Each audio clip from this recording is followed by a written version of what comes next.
नमस्कार, TV 100 national में आपका स्वागत है और मैं हूं आदित्य मणि त्रिपाठी। इलेक्ट्रिक व्हीकल्स को बढ़ावा देने के लिए भारत सरकार कुछ नई योजनाओं पर काम कर रही है। जल्द ही बैटरी मैन्युफैक्चरिंग में हमें एक बड़ा बदलाव भी देखने को मिल सकता है।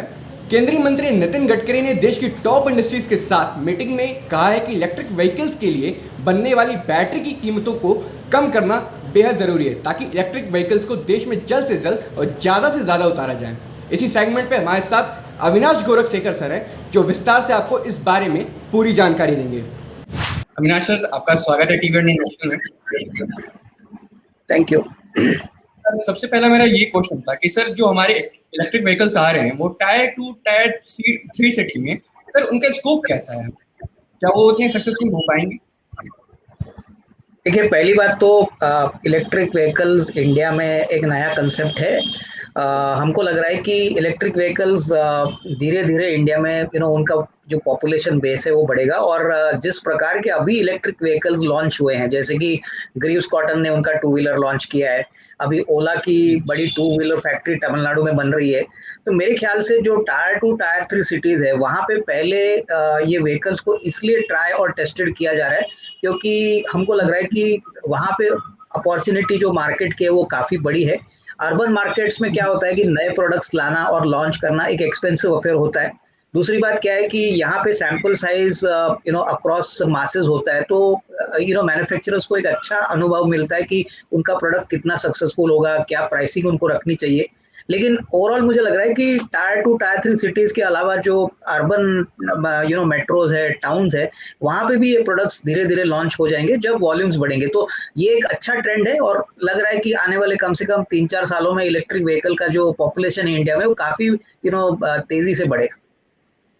सर इलेक्ट्रिक व्हीकल के साथ साथ गवर्नमेंट है इलेक्ट्रिक बैटरीज के ऊपर भी ज्यादा फोकस कर रही है। तो सर अगर इलेक्ट्रिक बैटरीज जो है अगर वो मार्केट में आ रहे हैं तो इससे हमारी इकोनॉमी को किस तरीके से फायदा हो सकता है सर? देखिए, पहली बात तो जो इलेक्ट्रिक व्हीकल होता है उसका जो दिल होता है या हार्ट होता है उसको बैटरी से जोड़ा जाना चाहिए क्योंकि बैटरी ही सबसे बड़ा कंपोनेंट होता है। अभी तक इंडिया में मैन्युफैक्चरिंग नहीं हो रहा है क्योंकि लिथियम बैटरीज ज़्यादातर इंपोर्ट होती है, चाइना से आती है या यूएस से आती है। अभी यहाँ पे काफ़ी ऐसे कंपनीज है जैसे कि अमरा राजा बैटरी है, फिर टाटा केमिकल्स है, जिन्होंने अभी काफ़ी निवेश करने का प्लान किया है। इनफैक्ट टाटा केमिकल्स इंडिया का बड़ा लिथियम बैटरी प्लांट सेटअप कर रही है। तो आने वाले 2-3 सालों में इससे एम्प्लॉयमेंट बढ़ेगा, एफडीआई बढ़ेगा और सबसे बड़ी बात यहाँ पे जो रियल इन्वेस्टमेंट होगा फैक्ट्रियों में, इन्वेस्टमेंट में, इससे डेफिनेटली कंट्री की जीडीपी का ग्रोथ में हेल्प होगा। Most importantly real capital formation जो हम कहते हैं उससे काफी मदद इंडस्ट्री को मिलेगी और यही शायद गवर्नमेंट भी चाहती है। इसलिए बैटरी मैन्युफैक्चरिंग के लिए काफी रियायतें भी गवर्नमेंट ने दी है। पीएलआई के स्कीम में ये बैटरी मैन्युफैक्चरिंग को डाला गया है जिससे काफी हद तक मैन्युफैक्चरर्स को फायदा हो रहा है। सर एक्चुअली अभी हमारी जो जीडीपी है वो अभी हालत में है और सरकार जिस हिसाब से बैटरी के टर्म्स में रिलैक्सेशन दे रही है, क्या लगता नहीं है कि अभी सरकार कुछ ज्यादा ही जल्दी में है? देखिए, पहली बात तो इलेक्ट्रिक व्हीकल्स एक नई कैटेगरी है। अगर इस कैटेगरी को आपको इंसेंटिव आप दोगे नहीं एटलीस्ट कम से कम पहले 3-4-5 सालों के लिए, तो ये इंडस्ट्री को इमीडिएटली बढ़ावा मिलेगा नहीं। हालांकि देखिए, एग्जिस्टिंग कंपनी जो 2 व्हीलर में है, पैसेंजर कार में है, वो भी अभी R&D कर रही है इलेक्ट्रिक व्हीकल्स या इलेक्ट्रिक 2 व्हीलर्स के लिए। तो मुझे लग रहा है कि गवर्नमेंट भी चाहती है कि स्लोली स्लोली लोग इसमें इन्वेस्ट करें, निवेश करें और उसके लिए शायद ये इंसेंटिव वो दे रही है। कम से कम 3-4 साल के लिए तो वो इंसेंटिव जरूर देगी क्योंकि तब तक इन्वेस्टमेंट आएगा। एक बार ऑटोमेटिक इन्वेस्टमेंट आने लग गया उसके बाद गवर्नमेंट को ज्यादा इंसेंटिव देने की जरूरत नहीं पड़ेगी। तो ये एक प्रोसेस है इस इंडस्ट्री को पॉपुलर करने में और मुझे लग रहा है कि गवर्नमेंट चाहती है कि इन्वेस्टमेंट भी करे और उसके बाद ही आपको इंसेंटिव्स और बेनिफिट्स मिले। तो दोनों साइड से मुझे लग रहा है कि ये विन विन सिचुएशन है और मेरे ख्याल से बिजनेस कम्युनिटी तो इंसेंटिव्स के बाद ही ऐसी बड़ी इन्वेस्टमेंट करने को तैयार होती है।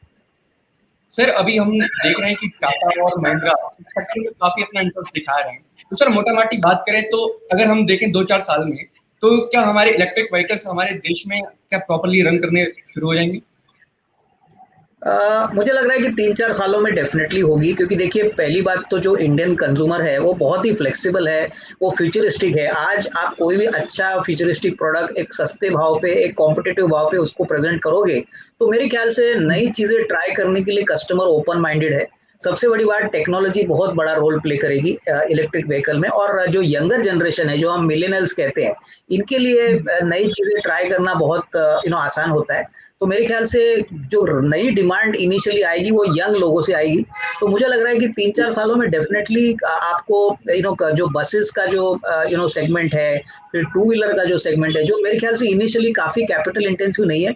गाड़ियों के लिए शायद थोड़ा-सा समय लगे, क्योंकि ऐसी गाड़ियाँ थोड़ी महँगी होती है, लेकिन टू व्हीलर और बसेस, ये 2 सेगमेंट में आपको बहुत सारा इंक्रीज़ शायद आने वाले 3-4 सालों में देखने को मिलेगा। तो ये डेफिनेटली पक्का ट्रेंड लग रहा है। Okay sir. सर अभी बात करें कंपैरिजन की, तो अभी फिलहाल तो इंडिया जो है वो ऑलमोस्ट पेट्रोल डीजल के भरोसे ही है।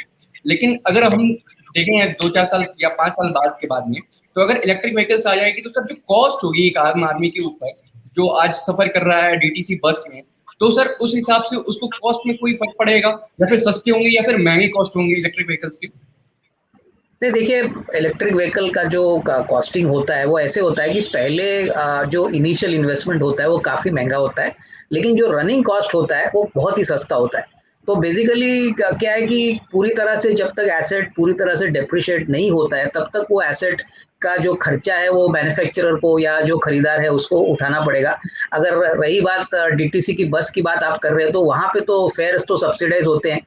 तो वहाँ पे मैं समझता हूँ कि 3 साल में, होपफुली 3 या साढ़े 3, 4 साल में पूरा व्हीकल का खर्चा निकालेगा। उसके बाद तो जो भी मेंटेनेंस खर्चा है, वही उनको करना है। और टू व्हीलर की बात करें तो टू व्हीलर में तो जो मेंटेनेंस कॉस्ट होता है वो मुश्किल से 1000, 1500 रुपए महीना होता है। तो आप यकीन कर सकते हो कि ये पूरा जो खर्चा है 3 या 4 साल के बाद जो भी खरीदार होगा, उसके लिए ये ज़ीरो कॉस्ट होगा, क्योंकि आपको कोई फ्यूल नहीं लगता है, आपको सिर्फ बैटरी चार्ज करनी है। तो मेरे ख्याल से ये जो बेनिफिट्स है, ये यूजर्स को या कस्टमर्स को या जो मैन्युफैक्चरर्स है, आई मीन जो बायर्स है, उनको 3-4 साल के बाद मिलेगा। इनिशियली ऑब्वियसली ये व्हीकल्स थोड़ी सी महंगी होंगी कैपिटल कॉस्ट में, बट रनिंग कॉस्ट इनका बिल्कुल जीरो है। बिल्कुल सर। और सर ये मेरा लास्ट क्वेश्चन है आपसे, इलेक्ट्रिक व्हीकल्स का जो इंडियन शेयर मार्केट पे जो इम्पैक्ट होगा वो कैसा होगा सर? आप क्वेश्चन रिपीट करेंगे प्लीज? सर मेरा ये कहना है कि जो इलेक्ट्रिक व्हीकल्स का जो इम्पैक्ट होगा भारतीय शेयर मार्केट पे, सर वो कैसा रहने वाला है आने वाले कुछ सालों में? देखिए, मैं आपको एक ही बात बोलता हूँ कि इलेक्ट्रिक व्हीकल्स का जो प्रोपोर्शन है अगले 3-5 सालों में, it will not be very significant, because IC engine अभी भी डोमिनेट करेगा। अभी गाड़ियों में या बसों में या टू व्हीलर में ऐसा नहीं हो सकता कि 5 सालों में ये आईसी इंजन कंप्लीटली निकल जाएगा। हाँ, हो सकता है कि इलेक्ट्रिक व्हीकल 10% या 15% का शेयर ले। और यहाँ पे मैं समझता हूँ कि ऑलरेडी हीरो मोटर, फिर बजाज ऑटो, फिर अमरा राजा, टाटा मोटर्स, हमारा महिंद्रा, ये लोग ने इलेक्ट्रिक व्हीकल का प्रोडक्ट लॉन्च किया। तो ये सारी कंपनीज में आपको अच्छा ग्रोथ देखने को मिलेगा, लेकिन ये कहना मुश्किल है कि प्योरली इलेक्ट्रिक व्हीकल से होगा। हाँ, इलेक्ट्रिक व्हीकल से इनके कस्टमर्स बढ़ेंगे और इनके लिए और ज्यादा ऑप्शंस मिलेंगे नया प्रोडक्ट लॉन्च करने के लिए। तो definitely road is very bright, but इसको एक्चुअल नंबर में बताने के लिए समय लगेगा। मेरे ख्याल से 3-5 साल के बाद ही आपको इन कंपनीज में इलेक्ट्रिक व्हीकल की कंट्रीब्यूशन बड़ी देखने को मिलेगी। तब तक आईसी इंजन का ही मेरे ख्याल से डोमिनेंस चलेगा। तो ठीक है सर, जैसा आपका कहना है कि अभी आईसी इंजन का डोमिनेंस भी काफी अभी कुछ सालों में रहना है, और इलेक्ट्रिक व्हीकल्स का भी स्कोप जो है अभी भारत में उतना अच्छा नहीं है। आने वाले विगत सालों में हो सकता है कि इलेक्ट्रिक इंजन जो है वो टेक ओवर कर जाए इंडियन मार्केट को। So thank you very much sir हमारे साथ ज्वाइन होने के लिए। हम फिर से आपके साथ जुड़ेंगे, तब तक के लिए thank you very much sir.